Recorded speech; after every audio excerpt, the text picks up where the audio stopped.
Okay, we're getting near the end of the book of Acts. So we're getting close, but we're in chapter 21. And we picked up here where Paul was in Caesarea. He was staying in the house of Philip the evangelist, who was one of the original 7 deacons. He had 4 unmarried daughters who prophesied. We read basically that they had a prophet come down and visit them, and named Agabus. He came down and he gave some not very good news to Paul, because he came over, he took Paul's belt, tied his own hands and feet with it, and said, "The Holy Spirit says, in this way the Jewish leaders in Jerusalem will bind the owner of this belt and will hand him over to the Gentiles." We talked a little bit on Wednesday about how the Christians must have felt about that. That was bad news to them, because they really loved Paul, and they were upset at hearing that if he goes to Jerusalem, he's going to be basically bound and sent over to the Gentiles. And Paul already knows this is not just bound and sent over to them, this is a death sentence. Paul knows that his time is near. So when we heard this, and again, Luke wrote this, so he was among the Christians there. So when the Christians heard this, we and the people there pleaded with Paul not to go up to Jerusalem. So again, you can see the love they had for Paul, because they heard this prophecy. If you go to Jerusalem, you're basically going to be bound and hauled away.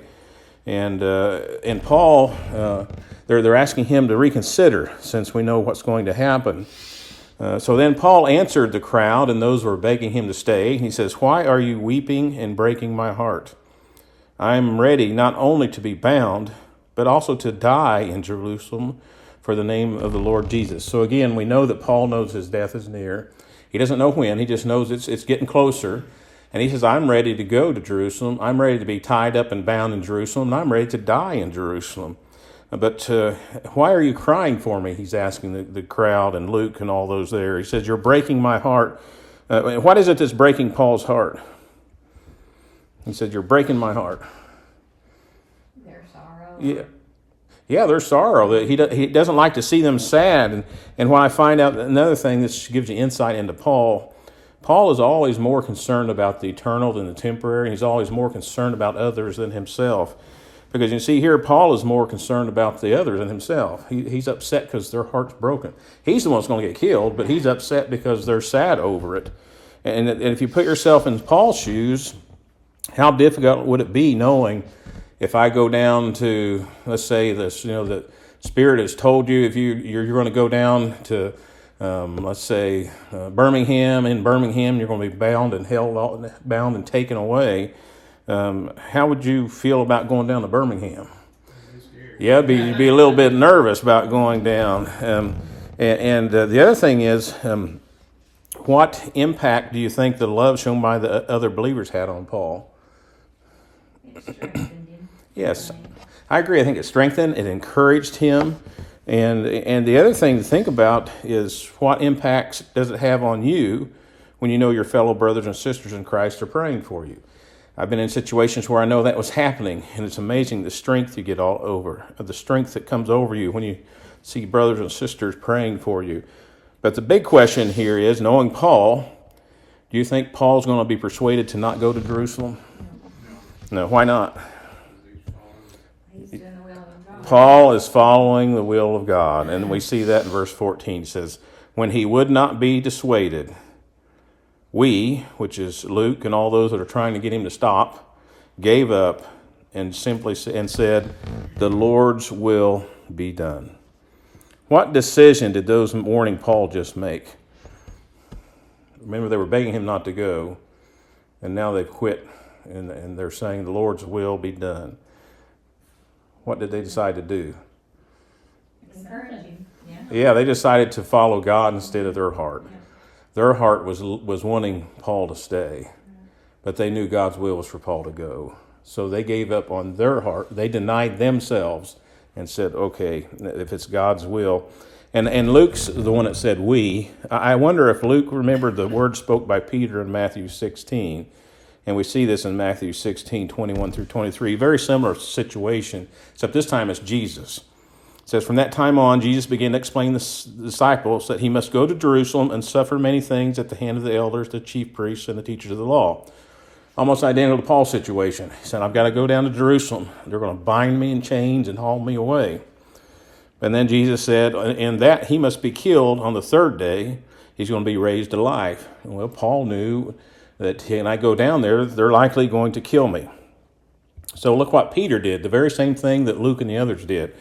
Peter took him, this is Jesus, took Jesus aside and actually began to rebuke him. They said, never, Lord, he said, this shall never happen to you.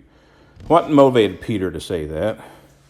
His love for him. Right. It's your that's why I have to be very careful with our emotions. It's our emotions, his love for Jesus. He did not want Jesus to go to Jerusalem and die. Luke and the Christians did not want Paul to go to Jerusalem and then face death. But what interesting is we know that what motivated Peter was his emotions, his love. But listen to what Jesus says to Peter. And I know you've all known this, but it's interesting. So it says, Jesus turned and said to Peter, get behind me, Satan. You are a stumbling block to me.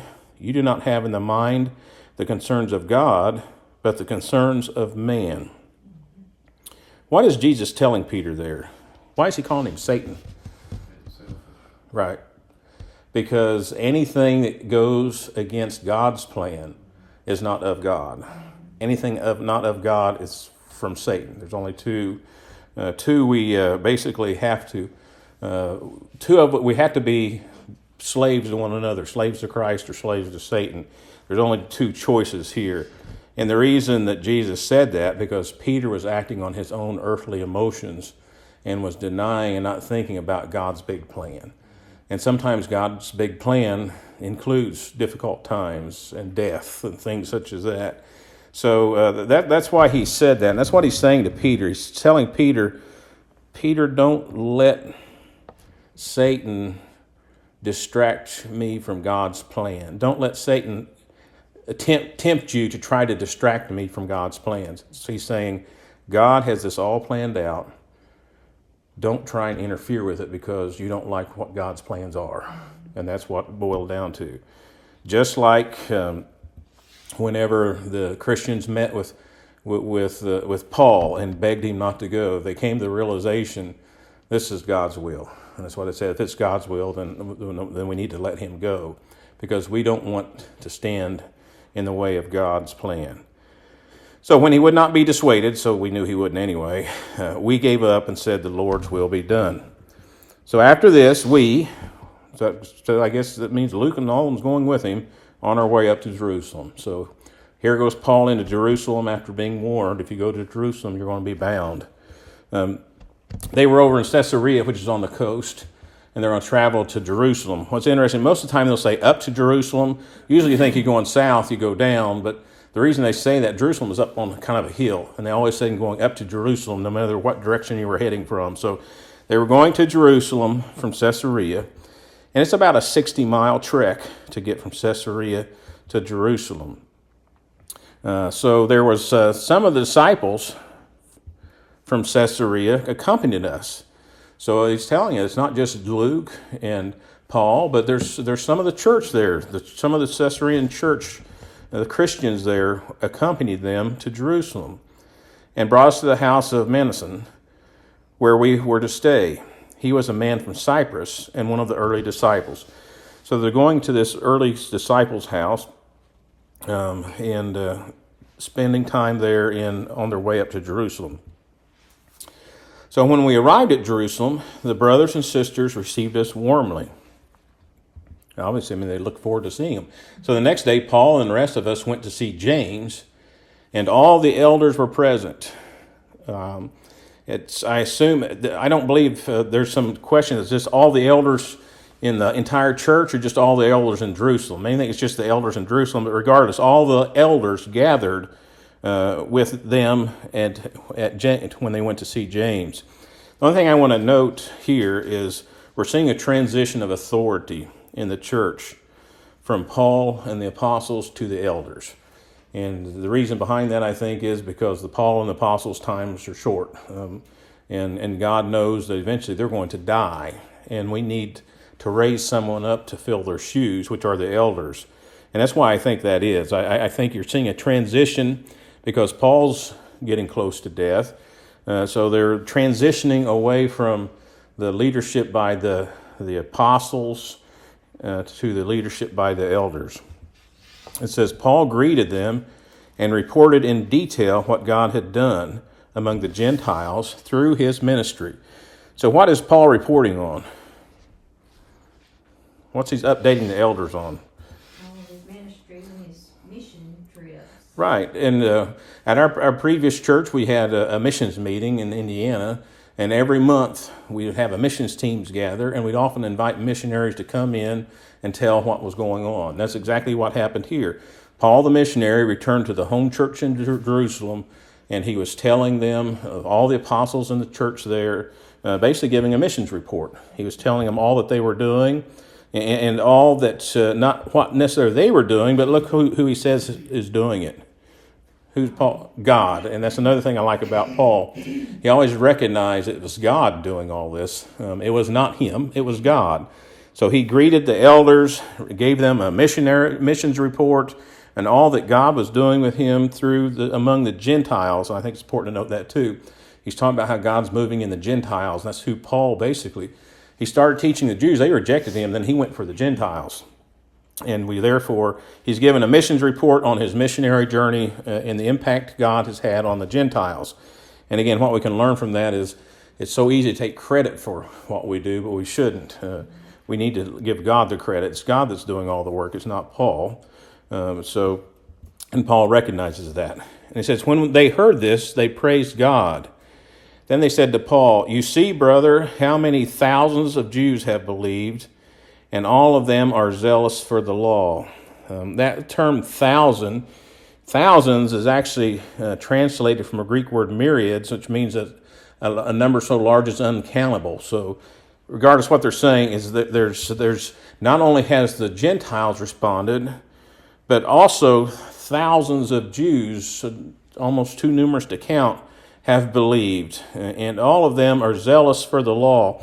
What do you think they were meaning when they say all of them were zealous for the law? They previously believed in the Yeah, law. they previously believed in the law. They were very strong followers of the law. They are now followers of Christ. But then you still have this conflict. Many of those that were following the law had a little bit of difficulty with the freedom in Christ. And it says, they've been informed that you teach all the Jews who live among the Gentiles to turn away from Moses, telling them not to circumcise their children or live according to our customs. So they're kind of jumping track on Paul. They're kind of derailing the conversation here. But what they're going after is they've been told this. Basically, he's telling them that you're telling the Jews not to circumcise their children or live according to our customs. And remember, they've been raised in all this Old Testament law, and they were having some difficulties giving that up. I can't help but think of Galatians 5:4, where Paul says, "You who are trying to be justified by the law have been alienated from Christ, for you have fallen away from grace."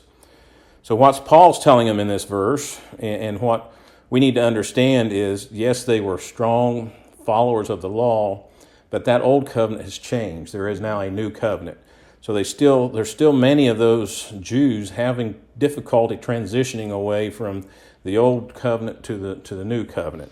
And what Paul is saying here in Galatians, even they're having the same issue in the church in Galatia, that whenever you try to go back to the law and follow the Old Testament law, you're actually alienating yourself from Christ. And not only that, you're falling away from the grace. You don't understand the grace that Christ has brought. So Paul's basically telling them that the law is not what saved them. So then Paul continues and says, "What shall we do? They will certainly hear that you have come to do what we tell you." So what are the elders concerned about? Again, this is the elders that we're talking about, and we go take a step back right here. What are the elders concerned about? It's got the Jews in the church upset. Right, that Paul is teaching something that goes against the ways of the Jews. And what Paul is actually teaching is not going against the Jewish law, it's fulfillment of the Jewish law if they would look at it in the proper way. To keep both. Yeah, but they want to keep both. So Paul says, there are 4 men with us who have made a vow. Take these men, join in their purification rites, and pay their expense so that they can have their heads shaved. Then everyone will know there is no truth in the reports about you, but that you yourself are living in obedience to the law. As for the Gentile believers, we've written to them our decision they should abstain from food, sacrificed to idols, from blood, from the meat of strangled animals, and from sexual immorality. Remember, there was a letter Paul wrote. Originally, it was way back earlier, there was some disagreement, and they went up and talked to the elders. And they said, you don't have to follow the circumcisions, but the Gentiles need to understand not to do these things because they're associated with their old way of life too. So, in other words, the Jews was trying to go back to their old way of life, and the Gentiles were trying to go back to their old pagan ways of life. So he's saying just take some of them and get their heads shaved, and these are the Jews, and then you can speak with the Jews. What do you think Paul's goal is in agreeing with these plans? Because Paul's going to agree with them.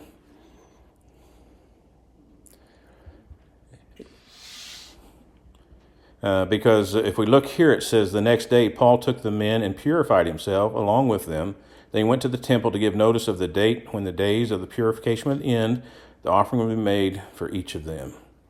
So when the 7 days were nearly over, some Jews from the province of Asia saw Paul at the temple. Then they stirred up the whole crowd and seizing him. What we're seeing here is Paul again is trying to get an opportunity to speak to them without offending them, if you know what I mean.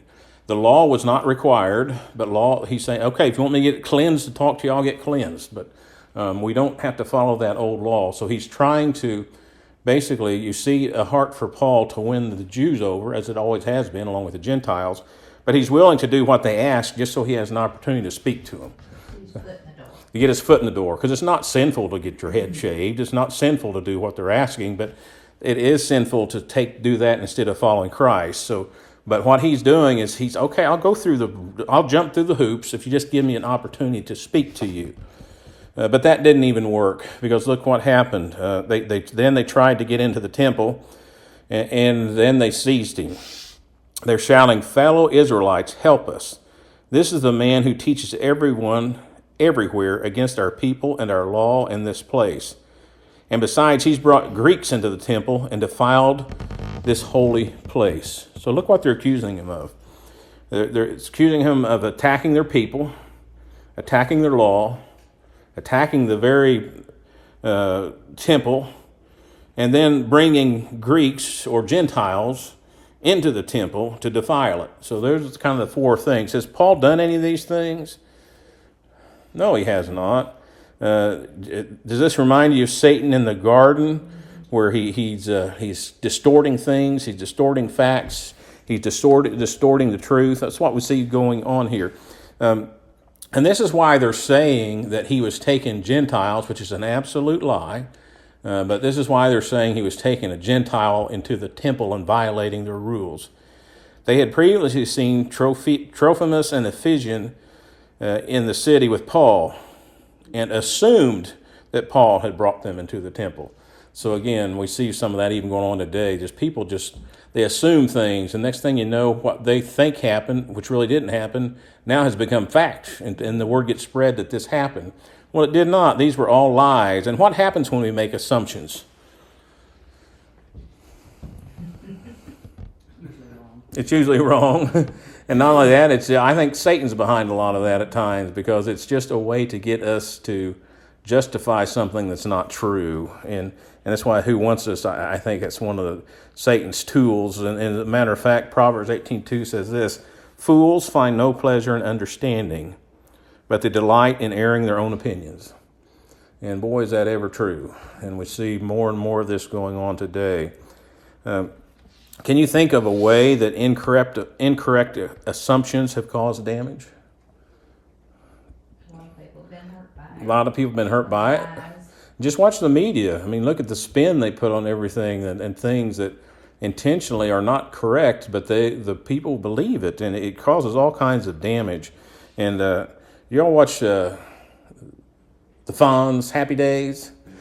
Henry Winkler actually had a quote about this, and I ran across this, and I really like his quote. He says, assumptions are the termites of relationships. And that's true. They get in there and just start gnawing away and break things down. And a perfect example, I'm going to give you a quick, have you all ever looked at this before, where you count the number of F's? I'm going to give you a couple minutes. Count how many F's are in that to yourself. Just the letter F, how many of them are there? I'll give you a minute. Take a good long hard look at it and count it.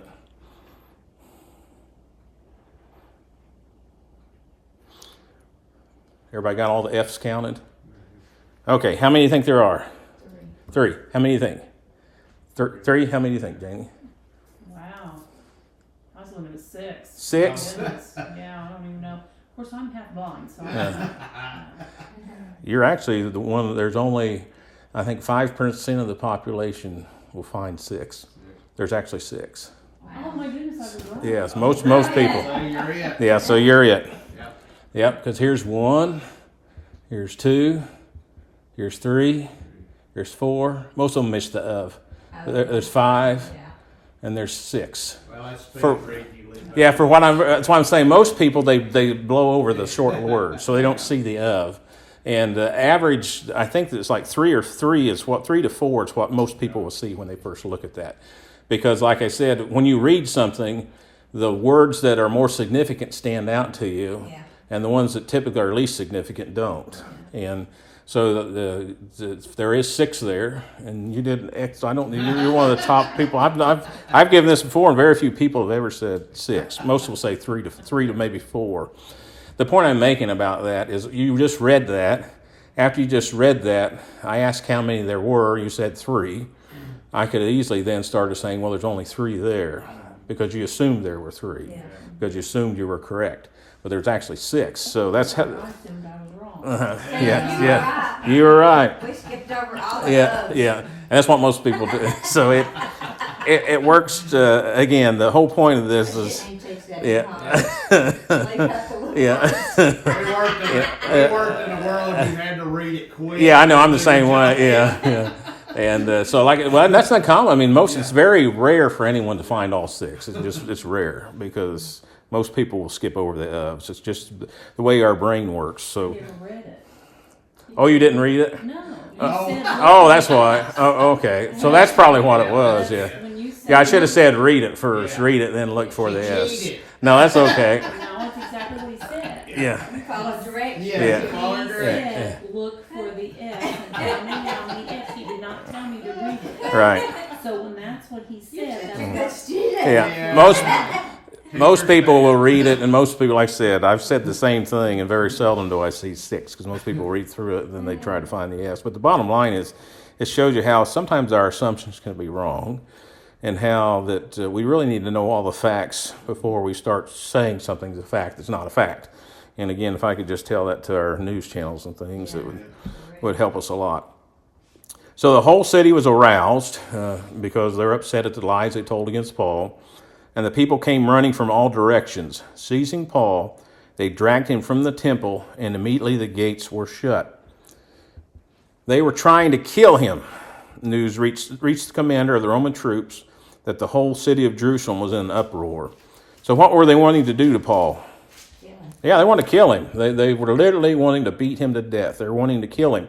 Well, words got out that we've got a riot going on and the whole city's a mess. So now the army has to step in, or the Roman officers have to step in. So he at once took some of the officers, which would be some of our police, and the soldiers, which would be some of the army or the National Guard, and they ran down to the crowd.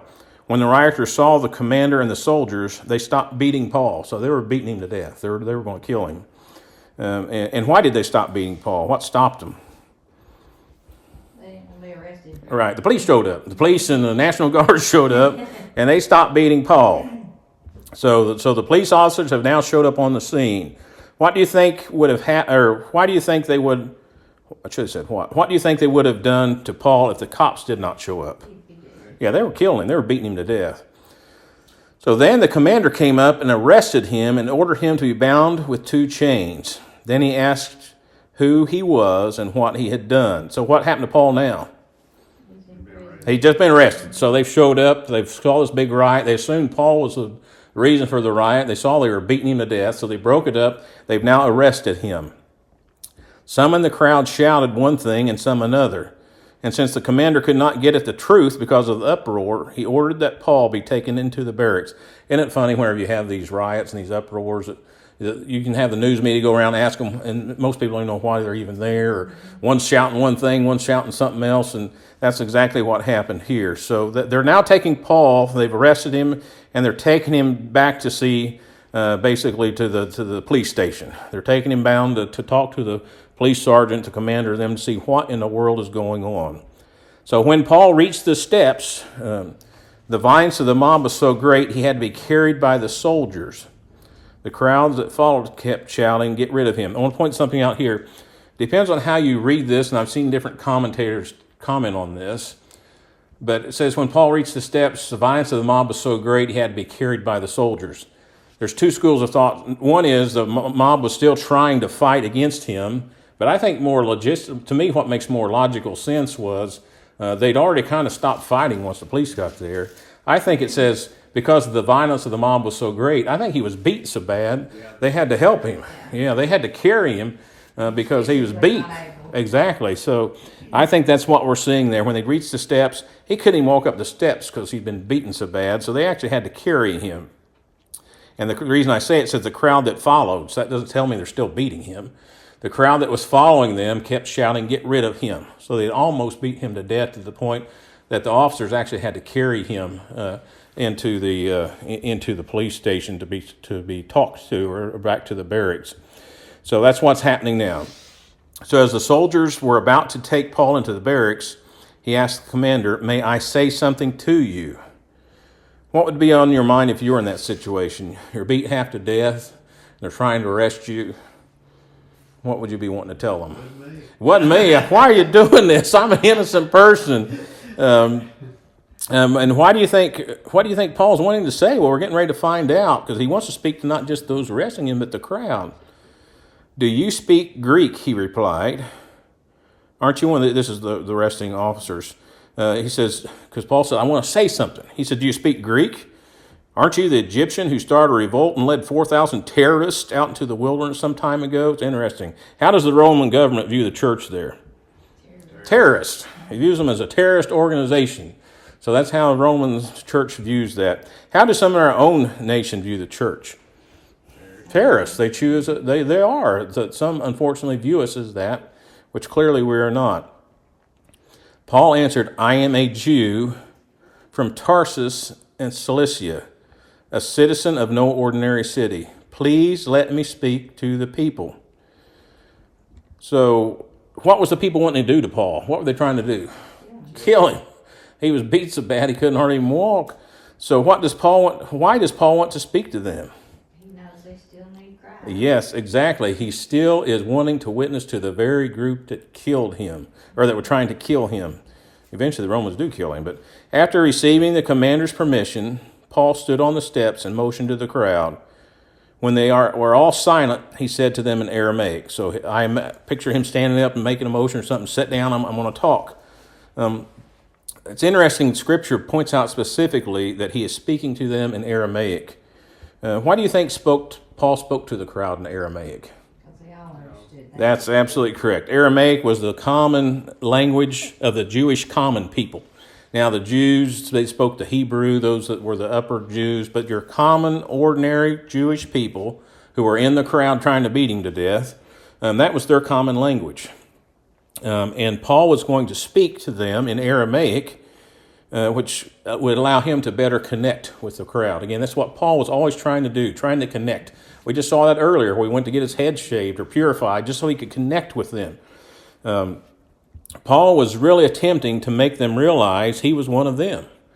Note the crowd's response when they heard him speak in their own native language. He says, "Brothers and fathers, listen now to my defense." So this is what Paul's wanting to give. He wants to give a defense on why he's there. When they heard him speak to them in Aramaic, they became very quiet. So it worked. Paul says, I'm going to speak in Aramaic. When they actually heard their common language being spoken to them, it caused them to pause for a minute And then they wanted to listen. And we're going to stop there because in verse 3, Paul's going to tell his whole conversion story. And he's trying to witness to these individuals who are trying to beat him to death earlier. And again, you see the heart and that Paul has for the lost and his desire to bring those to Christ. So with that said, Joe, do you want to close us in prayer?